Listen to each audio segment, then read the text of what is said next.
नमस्ते, मैं सुलता महाराणा। आप सबका स्वागत है मेरे YouTube channel SM education the educational platform पर। आज हम MST 1 के हिंदी काव्य के भक्ति काव्य कुछ महत्वपूर्ण प्रश्न की ओर चलते हैं। पाठकों आपसे क्षमा चाहते कि यहाँ पर महत्वपूर्ण प्रश्न जो लिखे हैं यहाँ पर महत्वपूर्ण हो गया है। ये थोड़ा सा टाइपिंग मिस्टेक हो गया तो इसलिए मैं क्षमा चाहूँगी। तो चलते प्रश्न की ओर। कबीर की व्यंग्य दृष्टि और भाषा सामर्थ्य पर अपने विचार व्यक्त कीजिए। तो ये जून 2008 में ये प्रश्न आया था। कबीर की व्यंग्य दृष्टि और भाषा सामर्थ्य पर अपने विचार व्यक्त कीजिए। जनसाधारण को धर्मांध बनाने वाले पंडित और मुला से कबीर सार्वजनिक रूप से प्रश्न पूछते हैं। कबीर के प्रश्नों की तर्क शक्ति में गहरा व्यंग छुपा रहता है। उदाहरण के लिए निम्नलिखित पद रमेनी से उद्धृत है। तो देखते हैं। पढ़ी पढ़ी पंडित करु चतुराई, निज मुक्ति मोहि कहु समझाई। कह बस पुरुष कहाँ सो गाऊ, पंडित मोहि सुन बहु नाऊ। चारि वेद ब्रह्म में निज ठान, मुक्तक मर्म उनहु नहीं जान। दानो पुण्य उन बहुत बखान, अपने मरण की खबरी न जान। एक नाह में अगम गंभीरा, तब वहाँ स्थिर दास कबीरा। चिऊटी जहाँ न चढ़ी सके, राई न ठहराया। आवागम मन की गमन नहीं, तहे सकलो जग जायो। हे पंडित, तुम शास्त्र पढ़कर चितराई करते हो और लोगों के बीच मुक्ति के विषय में उपदेश झाड़ते हो। जरा मुझे भी तो समझाओगे, मुक्ति का स्वयं क्या अनुभव क्या है। लोगों को तो बताते हो कि मुक्ति परम पुरुष से मिलन है, लेकिन यह तो बताओ कि वो परम पुरुष कहाँ वास करता है, उसका गांव कहाँ है, उस परम पुरुष का नाम क्या है। फिर क्या होता है देखते हैं।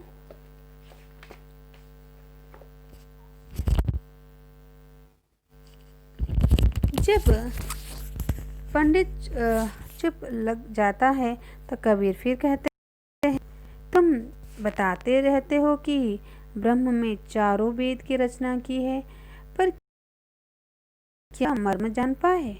तुम कहते हो कि मुक्ति के लिए ब्रह्मा ने दान पुण्य क्या बार बार बखान किया है, पर मैं पूछता हूँ कि क्या उन्हें भी अपनी मृत्यु की खबर थी। क्या उन्हें पता था कि मृत्यु के बाद क्या होता है। कभी तो सिर्फ एक तत्व को जानते हैं जो अगम और गंभीर है। कभी उस एक तत्व पर अड़िग रूप से कायम है और वे है परम तत्व और आत्म तत्व। इस परम तत्व तक चींटी भी नहीं पहुंच सकती है और न वहां बुद्धि स्थिर होकर रुक सकती है। यह आत्मा रूपी परम तत्व आवागमन से परे है और देश काल से भी परे है। अज्ञान के बंधन से छुटकारा पाकर ही आत्म रूपी परम तत्व की अनुभूति हो सकती है। यह आत्म अनुभूति ही मुक्ति के है। कबीर मूर्ति पूजा के खंडन के सिलसिले में टिप्पणी करते हैं। पाहन पूजे हरि, मिले तो मैं पूजू पहाड़। याते वह चक्की भजी, पी सिखाए संसार। पत्थर की देव मूर्ति की तुलना में चक्की कहीं बेहतर है, जो रोजाना आटा पीसने के काम आती हैं। इस प्रकार की साख्या में धार्मिक आडंबर के खंडन के एक सत्य को उद्घोषित होती हैं। कवि यह भी कहते हैं कि देखो तो भला, मूर्ति से दुनिया फल मांगे, अब अपने हाथ बनाए। मूर्ति से दुनिया फल मांगे, अपने हाथ बनाए। अपने ही हाथों रची गई मूर्ति से दुनिया फल मांगती है, उसकी पूजा अर्चना करती है। साधो देखो जग बोराना। शीर्षक पद में कहा गया है, आत्मा छोड़ी पशाणे पूंजी, तिनका थोथ ज्ञान। आसान मरी ढीम धरी, बैठ मन में बहुत गुमान। निर्जीव पत्थर को लोग परम ब्रह्म परमेश्वर के रूप में सत्य मान बैठे हैं, जबकि अपने भीतर अवस्थित आत्मचेतन को आत्मसत्ता को पहचानने स्वीकार करने के लिए तैयार है। मुसलमानों की ये भी यही स्थिति है। कांकड़ पाथर जोड़ी के मस्जिद लई चुनाए, ता चढ़ी मुला बांग दे, क्या बाहर हुआ खुदाए। खुदा सर्वव्यापक है तो फिर जो जोर से पुकारने का क्या मतलब है? क्या वो बाहर है? काजी की कथनी और करनी में अंतर का उल्लेख कर कबीर कहते हैं, कबीर काजी स्वादी बसी, ब्रह्म हते तब धोई, चढ़ी मस्ती एक एक कहे, दरी क्यों सांचा होई। कभी काजी स्वाद के बसीभूत होकर जीव का वध करता है। उस समय वो ब्रह्म को दैत्य की दृष्टि से देखता है, अतः अपने लिए एक ब्रह्म और जीव के लिए एक दूसरा ब्रह्म। किंतु मस्जिद पर चढ़कर जब ला इल्लाह इल्लाह की घोषणा करते हुए बांग देते हैं, तो वो यह ऐलान कर रहा है कि ब्रह्म एक है। ईश्वर के दरबार में काजी क्या सफाई देगा? कलयुग में स्वामी सन्यासी पर व्यंग और छींटा काशी के द्वारा उनके चरित्र उद्घाटित किया गया है। कबीर की साखी है, कली का स्वामी लोभिया, पीतल धरी खटाई, राज दुबारे यूं फिरे, जो हराई गाई। कलयुग के दिखावटी साधु लोभी होते हैं, जैसे पीतल के बर्तन में पड़ी खटाई, दूसरे के खेत चलने वाली गाय के समान। राज दरबारों में लोग बस चक्कर काटते रहते हैं। इसी तरह गोरखपंथी योगियों के बाह्य आडंबरों पर भी कबीर की दृष्टि पड़ी है। उन्होंने पूछा, मन न रंगाए जोगी कपरा, आसन मारी मंदिर में बैठे, न छोड़े पूजन लागे पथरा। कनवा फड़ाए जोगी जटवा बढ़ोले, दाढ़ी बढ़ाए जोगी होई गेल बकरा। जंगल जाए जोगी दुनिया रमोले, काम जराए जोगी होए गेल हिजरा। मथवा मुंडाए जोगी कपड़ा रंगोले, गीता बाँच के होए गेल लबरा। कहत कभी सुनो भाई साधो, जब दख जवा बांधले जेबे पकड़ा। यह उल्लेखनीय है कि कवि सिर्फ हिंदू मुसलमान कर्मकांड का ही भांडाफोड़ नहीं करते, बल्कि सिद्धों, जोगियों, शैवों, शाक्तों और जैनियों की साधना संबंधी झूठे आडंबरों और बाह्यचारों को भी खिली उड़ाते हैं। जाति प्रथा के समर्थकों, खासकर ब्राह्मणवादी पंडितों पर कबीर ने गहरा चुभता हुआ व्यंग किया है। जो तुम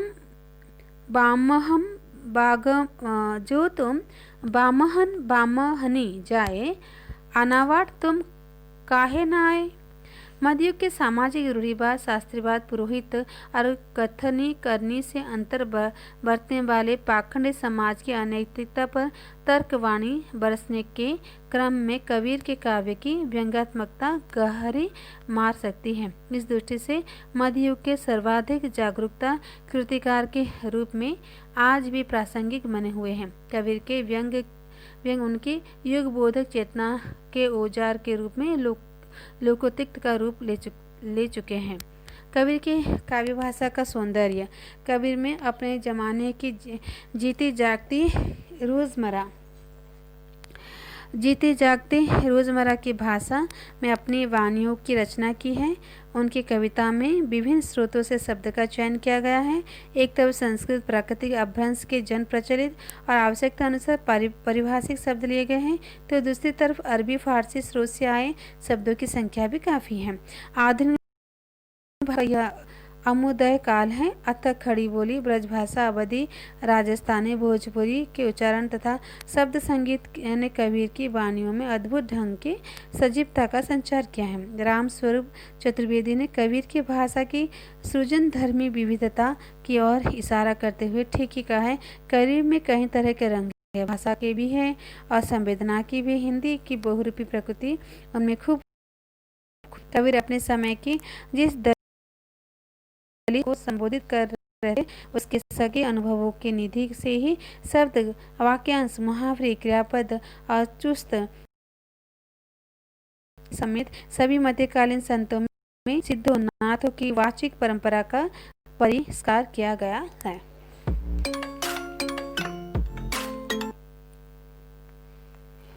संतों की वाग्धारा की टकसाल से निकलने वाली वाणियों पर जनसाधारण के संघर्ष और कष्ट से परिपूर्ण जीवन अनुभवों की गहरी छाप है। सत्य की आंच में तपी और ढली कबीर की काव्य भाषा में एक और यदि दो टुक खरापन है तो दूसरी और उस जमाने की मानवता के लिए करुणा और गहरी आत्मीयता भी है। अगर आई ए रिचर्ड्स की भाषा में आलोचनात्मक मूल्यांकन के नए मानदंड की दृष्टि से देखें तो पता चलता है कि भाषी संरचना में कबीर एक तनाव के कंपन को बनाए रखते हैं। तार्किकता और प्रेम की सहानुभूति के बीच सेतु भी है और टक्कर भी है। कहना चाहिए कि कबीर का सृजनक्रम इसी तनी हुई प्रत्यंचा पर अपनी टंकार प्रतिध्वनि करता है, जिसे संभाव्य अर्थों में झरोखे खुले लगते हैं। काव्य रूप और छंद विधान। कबीर की वाणियों में 14 काव्य रूपों का उपयोग हुआ है। उदाहरण के लिए साकी, शब्दी, रमेनी, चौतीसी, चांचर, हिंडोली, ब्रिप्रमतीसी आदि। ये सब छंद हैं, छंदों के नाम हैं और ये सभी काव्य रूप सिद्धों और नाथों की काव्य परंपरा से संत कवियों में प्राप्त होते। यद्यपि ये सभी काव्य रूप लोकगीत की वाचिक परंपरा में भी उपलब्ध थे, पर जोगियों की वाणी में इनका पदबंध और रूप विन्यास एक निश्चित स्वरूप ग्रहण कर चुके थे।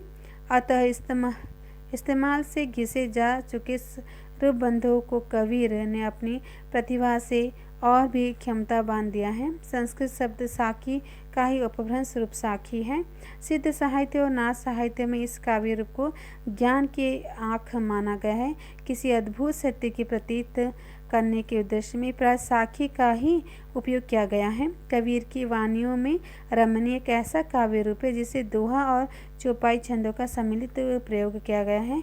इसके अतिरिक्त चांचर ऐसे लोक छंद है जो बसंत ऋतु के मादक परिवेश से अनुकूल माना जाता है। कबीर की वाणियों में प्रेमानुभूति तथा आध्यात्मिकता की संवाद व्यक्त करने की प्राय चांचर का प्रयोग किया गया है। उनके गए पदों में हिंडोला, कहरा, बेली आदि को अपनाया गया है।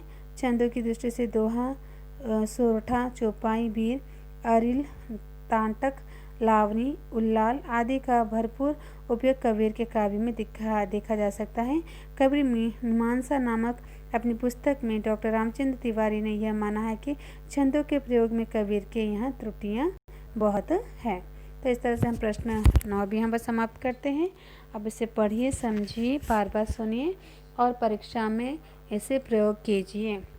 तो आप इस वीडियो को लाइक कीजिए, शेयर कीजिए, चैनल को सब्सक्राइब कीजिए और बेल आइकन को प्रेस कीजिए जिससे आपको नई वीडियो की नोटिफिकेशन मिल सके।